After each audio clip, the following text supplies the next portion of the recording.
By the end of this video, you'll understand how to freehand orthographic in third angle projection.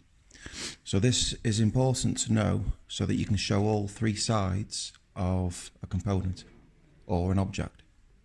So we'll start off. First thing we need to do is draw the front view.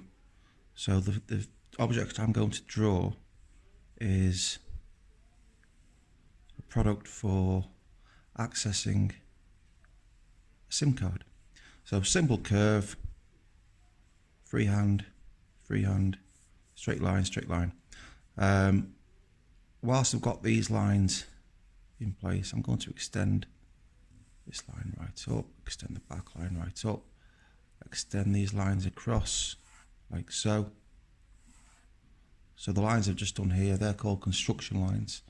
It's essential to have the construction lines to help you speed up the other views of the same drawing, the same product. So I can just draw these vertical lines in here so that when I come to draw, I'll write on here front, side. So this is the side view here, and because I've extended the construction lines all the way across the page, all the way across the page here and here, it means that I know exactly where the height of the side view will be. So it's the same for the top view. I can just draw the lines across there, and I know exactly how wide the top view is going to be because I extended the construction lines all the way up the paper. So this is the basic layout now. I've got these lines I've got on here are called construction lines. If I wanted to do a bit more advanced level, I can do a 45-degree diagonal line up there. And if I was to continue these construction lines up here, like so, that would reduce time measuring the height of the top, or the width of the top view, because obviously it should be the same width as the side view here. And placing the 45-degree diagonal line here acts as like a mirror, and it just flips the measurement from here, flips over to here. So that measurement there is exactly the same as this measurement here. So that's the basic layout now. Okay, I'll just write here top. First thing you do after you've secured all of your outline, the biggest outline shapes, indicate which view they are. Top view, front view, side view. Next thing you want to do, after you've got the basic shape, you want to go ahead and start adding any extra features, maybe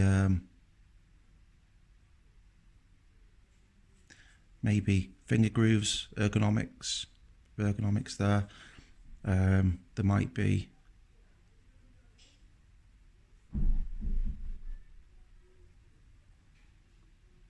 that might be a rubber pad.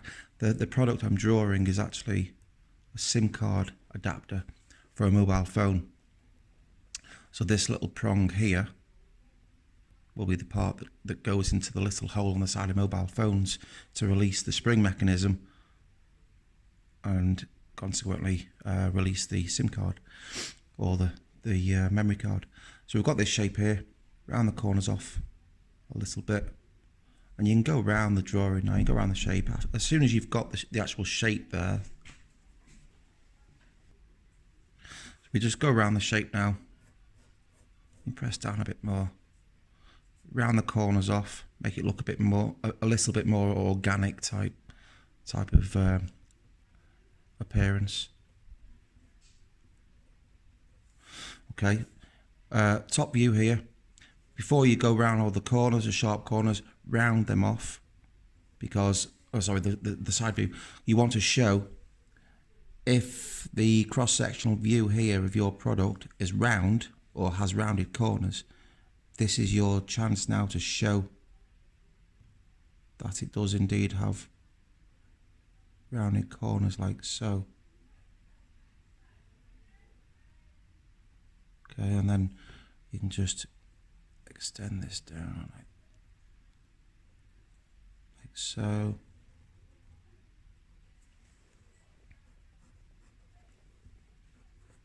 And then you've got this, you will see the little prong, the little point sticking out here.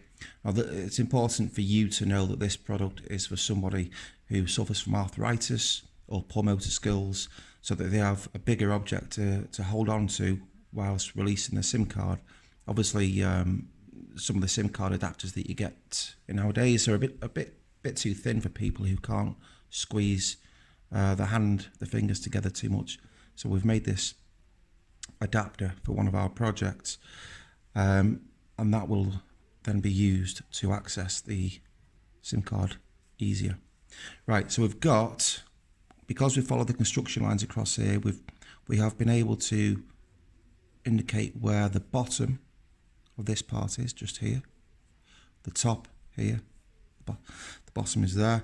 So you've also got these finger grooves here.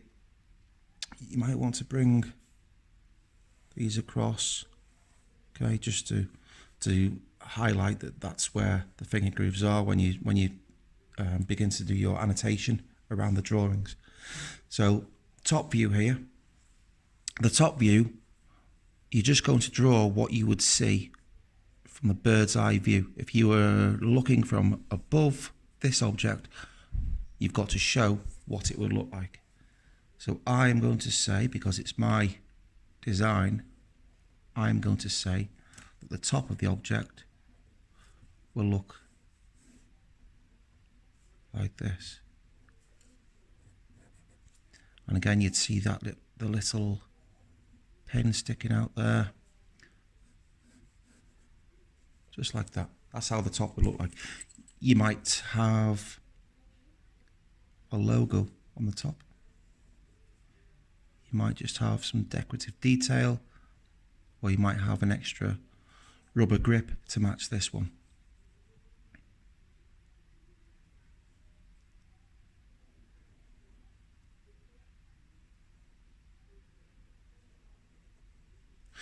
Okay, we will label that later on. So that's your basics. Construction lines, front view, side view, top view, all labelled, so it indicates which view we're looking at. Here you've got your 45 degree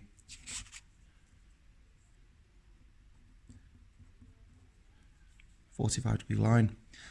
So with a different colour now, I am going to draw some extension lines, dimension lines, and then write down some measurements. So what I want to show you is, if I draw this line, if I draw a dimension line here, like so, then I draw another line here, like so. If it wasn't so obvious, because there's not many construction lines in this drawing, it doesn't require many construction lines because there's not many features in the drawing. It's quite a basic, bold, boring drawing.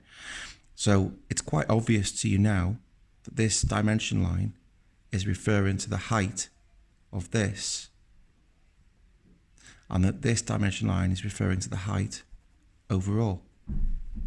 However, in more complicated drawings, this might not be so obvious.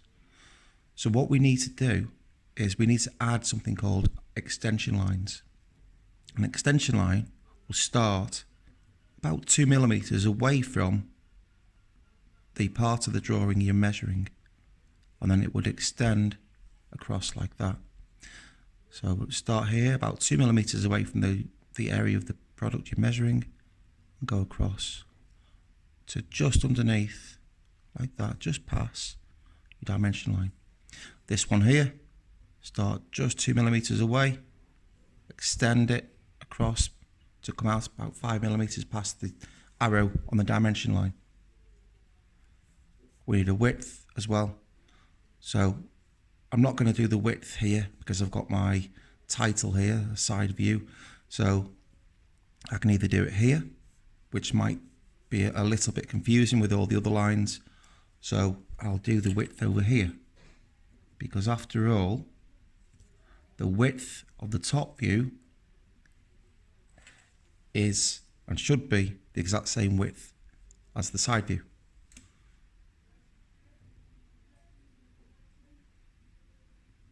So if I was to write, I could write 45 here. I could write 45, and here I could write 100.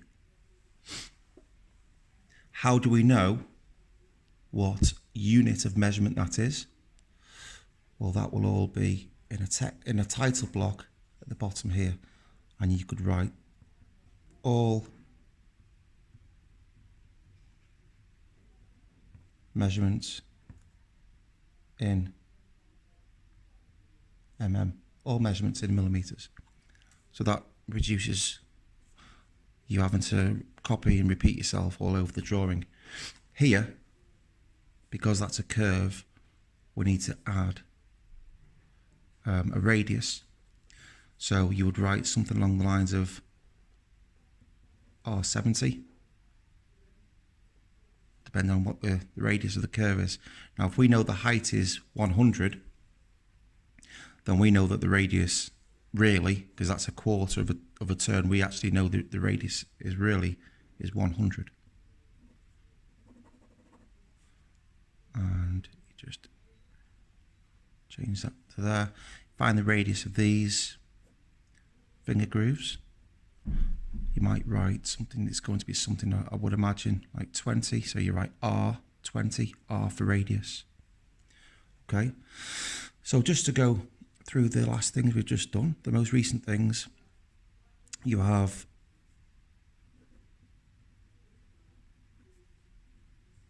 dimension lines. These have dimension lines contain measurements. We have extension lines.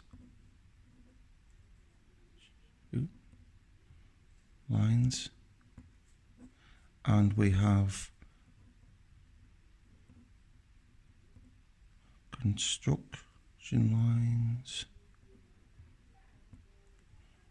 Okay, so we have construction lines, extension lines, dimension lines, measurements, and we've got titles as well. So what we need to do now is start labeling the features and functions of this product. Okay, so I've done this text here in blue, so I'm going to use a green pen to write the annotations for this particular product. So the first thing I will talk about is rubber grip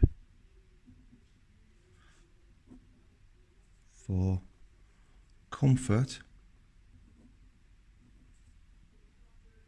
and support. That's one thing.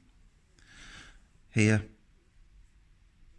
I might do a little curvy line here. Think about the aesthetics, think about the layout of the paper as well. Don't just start throwing information onto your page and make it look all messy.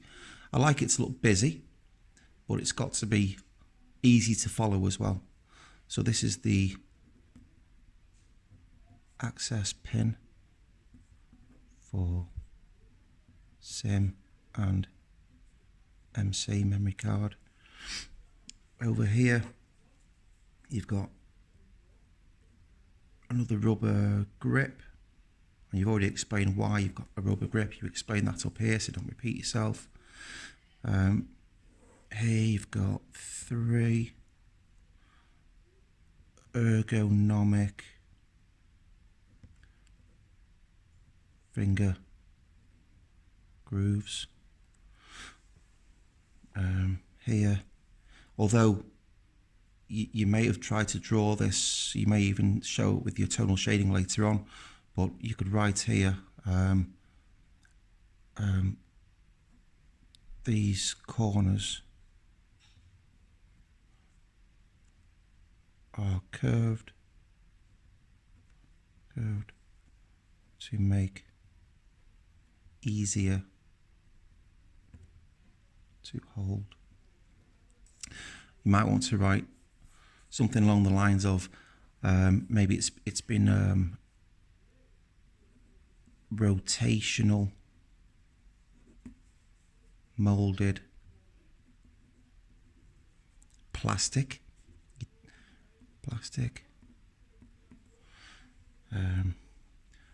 over here, because that's the pin. How does the pin attach to the adapter? Can it be removed? Could you add removable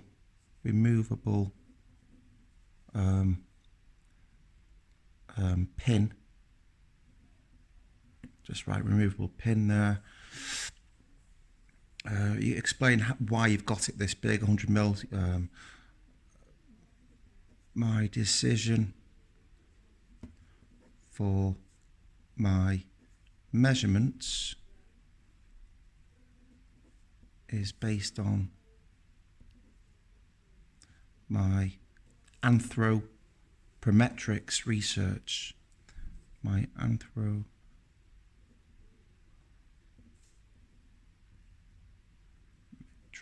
research, and that's all data. Anthropometrics is data held for designers to know what sort of size the average person would benefit from. And the reason for that is, well, on this occasion, the anthropometrics data would be based on the average compression that someone with arthritis can perform, which, you know, typically they can't squeeze the hand past maybe 30-40 millimeters gap here. So the information you'll be writing on here will be based on that. That's why it's a specialist product. When you're designing for people with disabilities or ailments, it's a specialist product, so you'd have to acquire the specialist data. Right, I've got some notes around there. Next thing and final thing I'm going to do is add what they call a splash of colour. You don't need to colour the whole thing in, just going to add a splash so that we know what colour the product is. So I'll just have a neat line down there and just come around it like this, and that will indicate also, because I've started dark here and became lighter, released the pressure on the pencil as it came around here, that indicates that there is a curve here, because the darker, the further, the lighter, the closer. So there's my splash of colour there. The blue, might just add a blue colour, splash of colour there to the top, which will indicate the top, or that front part of the side there, that flat part, has a different colour, so it's blue on purple. This rubber grip here, I'll just colour that one in blue. Colour this, but every different part, if it is a different colour, then just add a splash of colour so that the viewer knows that it is a different colour. It just gives people an indication, a better indication, what sort of colour you're aiming at. Okay, so that's pretty much it, really. That's how you do a freehand orthographic third angle drawing, with plenty of relevant information there. The important measurements, which is the height, the width, the radius. I haven't, just one last point, I haven't added a radius here because that isn't a circle. However, these corners, these four corners do have a radius, so I could just guess now. So if the height of that's 45, if it was a circle, the radius will be 22.5, because it would be half the height. However, it's not a radius, so on here they would be smaller, otherwise it would be a full circle. These would be less than 22.5, So at a guess, I'll just write R18, radius 18, and then we don't need to write mm because we've already added here all measurements in millimeters. So that is how you produce an orthographic drawing freehand with all the trimmings. Thanks for watching and have a nice day.